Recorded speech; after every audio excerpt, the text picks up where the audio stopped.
अमित शाह से हो गई बड़ी गलती, अब मोदी लगाएंगे शाह की क्लास।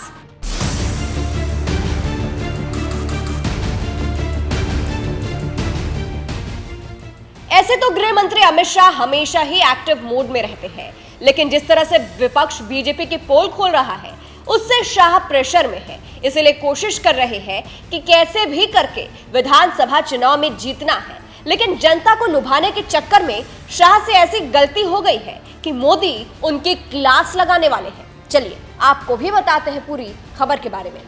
दरअसल अमित शाह अपने एक बयान की वजह से बुरे फंसते जा रहे हैं। 20 सितंबर को झारखंड में एक चुनावी रैली के दौरान अमित शाह बांग्लादेशियों पर एक बयान देते हैं जो कि खूब वायरल हुआ। उसमें शाह कहते हैं, झारखंड की जमीन आदिवासियों की है, बांग्लादेशी घुसपैठियों की नहीं। आप अमित शाह का बयान सुनिए।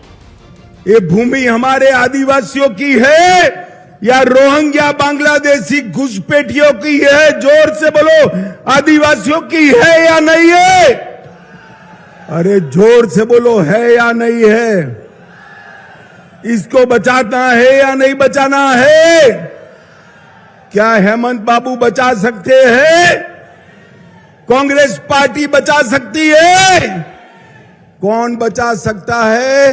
केवल और केवल नरेंद्र मोदी बचा सकते हैं, भाजपा बचा सकती है। तो सुना आपने, अमित शाह के इसी बयान को लेकर कहा जा रहा है कि वो फंस चुके हैं क्योंकि बांग्लादेश का विदेश मंत्रालय इस पर भड़का हुआ है। बीबीसी की एक रिपोर्ट के मुताबिक बांग्लादेश के विदेश मंत्रालय ने 23 सितंबर की रात बयान जारी कर कहा, झारखंड में भारत के गृह मंत्री अमित शाह ने बांग्लादेश के नागरिकों को लेकर जो दुर्भाग्यपूर्ण बयान दिया उसका हम सख्त विरोध करते हैं। बांग्लादेश के विदेश मंत्रालय ने ढाका में भारत के उप उच्चायुक्त को बुलाकर इस बारे में विरोध पत्र भेजा। अमित शाह के इसी बयान पर बांग्लादेश के विदेश मंत्रालय ने गहरी आपत्ति और नाराजगी जाहिर की। बांग्लादेश के विदेश मंत्रालय ने कहा, भारत सरकार अपने नेताओं को ऐसे आपत्तिजनक और अस्वीकार्य बयान देने से बचने के लिए कहे।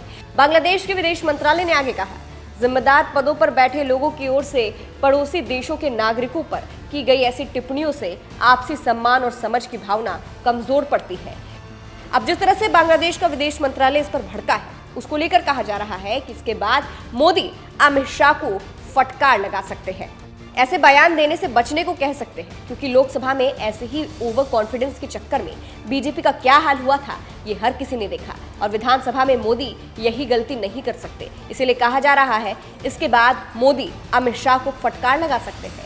बात बांग्लादेश और भारत के रिश्तों की करें तो जब शेख हसीना बांग्लादेश की प्रधानमंत्री थी तब वो भारत को सपोर्ट करती थी, उनकी छवि भारत समर्थक की रही है। लेकिन अब उनके इस्तीफा देने के बाद बांग्लादेश के कार्यवाहक मोहम्मद यूनुस बने हैं, इसलिए शाह के बयान पर ऐसा माहौल बना हुआ है।